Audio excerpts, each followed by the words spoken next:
Ngayong ika-35 na kaarawan ni Kim Chiu, muli niyang pinatunayan na hindi lang siya isang magandang mukha sa harap ng kamera, kundi isa ring inspirasyon para sa kabutihan. Habang nagse-celebrate si Kim ng kanyang kaarawan sa Dubai, ang kanyang mga tagahanga, ang Kim Chiu Global, ay abala rin. Hindi sa party, kundi sa pagbibigay. Sila ay nagsagawa ng charity event para sa mga kapuspalad bilang handog sa kaarawan ni Kim. Matagal ng bahagi ng kaarawan ni Kim ang pagbibigay sa nangangailangan. Hindi ito bago, dahil taon-taon, ginagawa niya itong pagkakataon para tumulong. At ngayon, kahit nasa malayo siya, ang kabutihan niya ay patuloy na gumagalaw. Sa bawat taong lumilipas, mas lalong lumalawak ang puso ni Kim.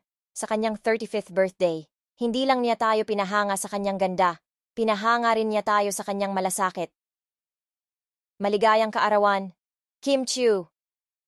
Isa kang patunay na ang bituin ay hindi lang nagniningning sa entablado, kundi sa kabutihang ginagawa sa kapwa. Don't forget to like, share, and subscribe for more inspiring stories.